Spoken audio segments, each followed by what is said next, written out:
Saludos mis hermanos.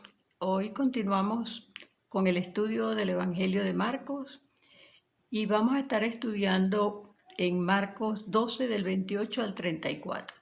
Continuamos con esta clase que habíamos comenzado, Jesús, los materialistas y los letrados.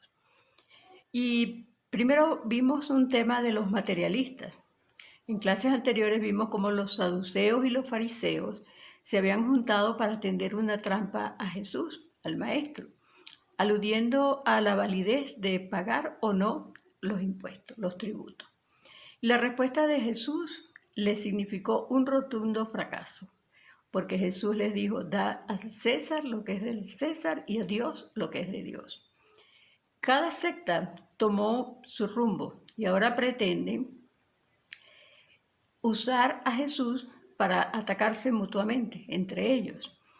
Y en el estudio anterior vimos como los saduceos trataron de ridiculizar a los fariseos con relación a la creencia en la resurrección. Recuerdan que los saduceos no creían en la resurrección, ellos tenían una visión materialista y de la existencia, ¿verdad?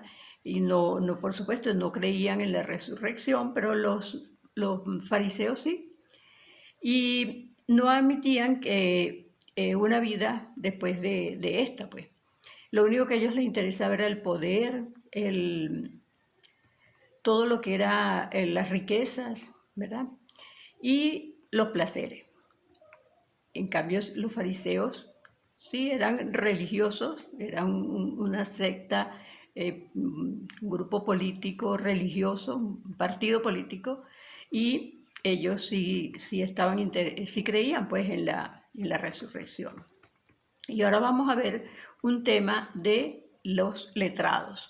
Y vamos a ver en este estudio cómo ahora se dirige un escriba, o sea, un letrado, que eran los encargados, también eran del partido de los fariseos, pero estaban encargados de escribir los documentos importantes.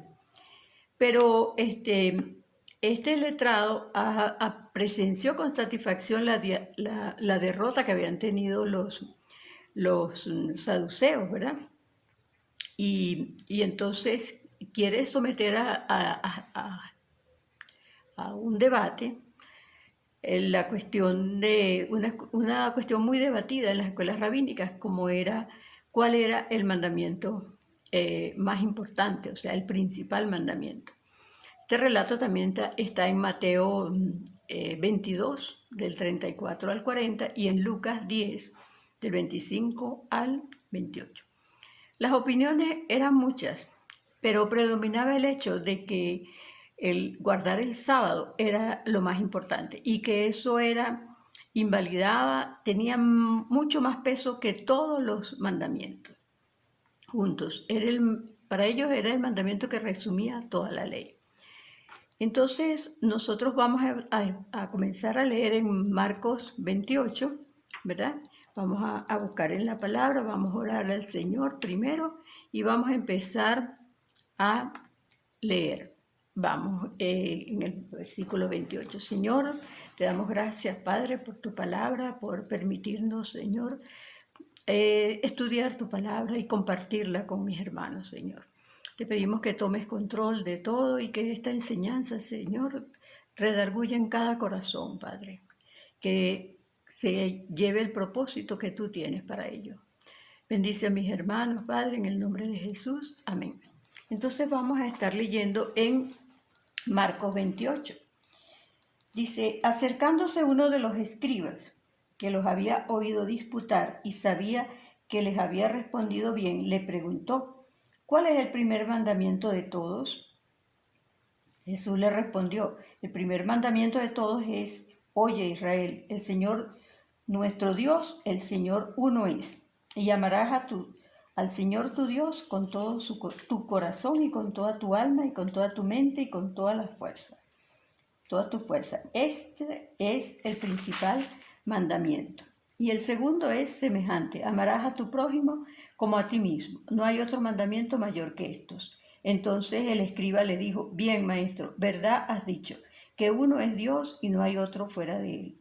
Y el amarle con todo el corazón, con todo el entendimiento, con todo el alma, con toda la fuerza, y amar al prójimo como a uno mismo. Es más que todos los holocaustos y sacrificios. Jesús entonces, viendo que había respondido sabiamente, le dijo, no estás lejos del reino de Dios. Y ya ninguno osaba preguntarle. Entonces, hermanos, aquí vemos que Jesús hace se le acerca a un letrado que pertenece al círculo de los adversarios de Jesús, pero su conciencia personal domina sobre el grupo dirigente. O sea, él se acercó a Jesús, pero no con mala intención, sino para ver qué opinaba el maestro acerca de esta controversia, pues. Y entonces el fondo de su pregunta verdaderamente no es de mala intención, pues. Entonces vemos que, como dice el primero, el Señor en el versículo 28, ¿verdad? Dice que hasta ahora se han presentado grupos, pero ahora un individuo solo, un letrado, ¿verdad? Y dice que el amor, ¿cuál es el primer mandamiento? Dice, le pregunta, ¿verdad? Esa es la pregunta que él hace. Jesús le respondió, el primer mandamiento de todos es, oye Israel, el Señor nuestro Dios, el Señor uno es. Jesús comienza la respuesta haciendo suyo el llamamiento a Israel en Deuteronomio 6, 4 y 5, que es el Shema. Escucha Israel, el Shema era lo rezan, lo recitan los judíos, tanto en la mañana como en la noche. Y eso es un ritual que ellos tienen. Y aquí Jesús se los está recordando, porque eso está en Deuteronomio 6, 5. Vamos a leerlo rapidito. El Señor le dice aquí, en el 6:5 dice, oye Israel, Jehová nuestro Dios, Jehová uno es. Entonces, este versículo trae controversia entre los judíos, porque ellos no creen en la Trinidad, porque cómo es que aquí Dios nos dice que es uno solo, y ustedes me vienen a decir que es Padre, Dios Hijo y Dios Espíritu Santo. Entonces, por este versículo les cuesta a ellos entender la Trinidad.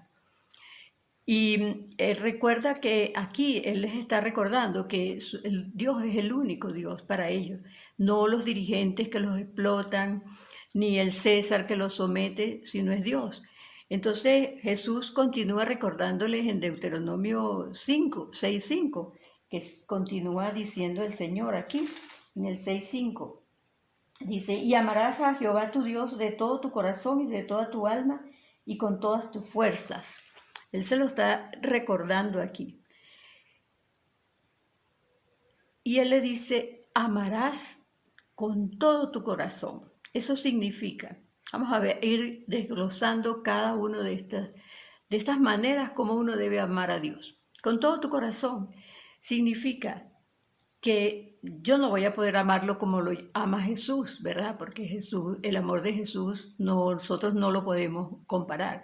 Pero sí, esa es la dirección que nosotros debemos seguir. Amar a Dios como lo ama Jesús. Y también significa que nuestro corazón debe deleitarse en todo lo que Dios te deleita. Que tu corazón llora con las cosas que llora Dios. Que ninguna relación puede estar por encima de la relación con Dios. Ni relación con el padre, con la madre, con los hijos, con el esposo o la esposa. Ninguna relación puede estar por encima de la palabra de Dios, del amor a Dios. Entonces, también que nuestro corazón vibra con las cosas que hacen vibrar a Dios. ¿Qué cosas hacen vibrar a Dios? Su palabra, su pueblo, su iglesia, ¿verdad? ¿sí? Todo lo que es estas cosas ama el Señor, nosotros también debemos vibrar por esas cosas. Otra cosa que también es que ¿cómo medimos ese amor de Dios? ¿Cómo medimos cuánto amamos a Dios? Es muy sencillo, obedeciéndolo. Así como dice la palabra, ¿verdad? Creo que es un Juan que dice, si me amaras, cumplirás los mandamientos. Si verdaderamente me amas, entonces obedeces a mis mandamientos. Entonces, ahora él dice también, dice Jesús, que debemos amarlo, dice la palabra, ¿verdad? Con toda tu alma, dice también, que debemos amarlo con toda tu alma, dice la palabra, con toda tu alma. ¿Y cómo es eso? ¿Cómo es que lo amamos? El alma es esa parte de mí que comulga con Dios. Es esa parte que nosotros está más interesada en la eternidad que en esta vida. Como dice el Salmo 42, así como el ciervo brama por las fuentes de agua, así clama, oh Dios, el alma mía. Entonces, así como ese salmista que clamaba, ¿verdad? Que su alma clamaba por Dios, o así como ese siervo, ¿verdad? Que viene sediento buscando las aguas, las fuentes de agua, así debemos nosotros, nuestra alma debe amar a Dios. Otra cosa que dice la palabra, que debemos amarlo como con el corazón, con el alma y con toda tu mente. Pero aquí hay algo interesante. Jesús le agrega aquí a la palabra con tu mente, porque en el Deuteronomio 6:5 él no nombra la mente. Él dice con el corazón, con el alma, con todas tus fuerzas, pero no dice con la mente. Entonces, con toda nuestra mente, ¿qué significa? Él es Dios y puede agregar, ¿verdad?, a la palabra. Pero ¿qué significa? Que ahora como yo lo amo de todo corazón, lo amo con toda mi alma y ahora es más fácil amarlo con toda mi mente. Porque, ¿qué es la mente? ¿Qué significa? Eso tiene que ver con los pensamientos, con las actitudes frente a la vida, ¿verdad? ¿Cómo es la actitud que debemos tomar? Meditando siempre en su palabra, ¿verdad? Y mantener nuestra mente sumergida en los pensamientos de Dios y de su Espíritu. Dice también que debo amarlo con todas mis fuerzas y con toda mi intensidad. O sea que todo eso significa el amor a Dios. Imagínense, con todo el corazón, con toda la mente, con todo el alma, con toda la mente, con toda mi fuerza. Que yo haga el trabajo para la obra de Dios con ese ahínco, con esa fuerza y con esa intensidad. Eso es amar a Dios. Se dice muy sencillo, ¿verdad? Pero es difícil, pero eso es lo que tenemos que hacer. Entonces, no hay mandamiento superior al del amor. El amor es todo. Y esta es una de las lecciones más, o sea, una de las respuestas más aleccionadoras para el cristianismo en todos los tiempos. Y es el fundamento de nuestra fe. Amar a Dios sobre todas las cosas y al prójimo como a ti mismo. Entonces, no solamente va a enunciar el mandamiento, dice, remite a Moisés, ¿verdad?, como autoridad. Hace un llamamiento a partir de él mismo.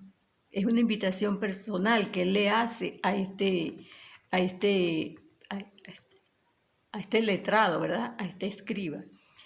Entonces, aquí rectifica la pregunta del letrado. En la antigua alianza no había un solo mandamiento principal, sino dos. Pues el amor, fidelidad a Dios era inseparable del amor, fidelidad o lealtad al prójimo. Para ser verdadero el amor de Dios tenía que traducirse en amor a las personas, una verdadera rectificación. Entonces, solo en Dios está el amor, el valor absoluto, con todo su corazón, todo lo demás es de trato relativo, como a ti mismo.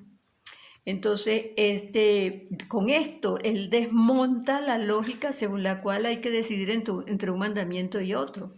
Es una manera astuta de librarse de ciertos compromisos, pensar que ciertas verdades son secundarias o accesorias, y este es un problema de muchos cristianos hoy, de que no importa que todo lo demás, todo es el servicio, lo demás no es importante, solo lo espiritual, solo amar a Dios, solo ser santo, solo orar, solo anunciar el evangelio, no, amar a Dios no excusa amar al prójimo, ni tampoco atender las cosas de nosotros, pues. Nos enseña que el amor es el gran mandamiento, pero debe convertirse más que en un culto, debe haber una compasión al servicio, a la obra del Señor, ¿verdad? Entonces, del 32 al 33, el letrado queda impresionado, manifiesta su acuerdo, pero cuidado con solo impresionarnos por las buenas lecciones. La mejor manera de estar de acuerdo con Jesús es seguir su ejemplo, como él dice, ¿verdad? Obedeciendo, ¿qué es? Su palabra. Entonces, él dice que ya desde el Antiguo Testamento, él decía, misericordia quiero, no sacrificio, conocimiento a Dios, no holocausto. Eso lo decía en Oseas 6:6. Entonces, este religioso entendió, ¿verdad?, que de todos su angustia era porque de todos esos 613 mandamientos que ellos habían encontrado, ellos querían saber cuál era el más importante, fíjense, y Jesús aquí lo deja perplejo con la respuesta que le dio. Pero en el 34, vamos a ver qué dice en el versículo 34. Dice, Jesús entonces, viendo que había respondido sabiamente, le dijo, porque él le dijo, ya él entendió, ¿verdad?, que había que amarle con todo su corazón, con todo el entendimiento, ya aquí él vio que era con la mente también, con todo el alma y con toda la fuerza, y amar al prójimo también. Entonces en el 34 Jesús, entonces viendo que había respondido sabiamente, le dijo, no estás lejos del reino de Dios, y ya ninguno osaba preguntarle.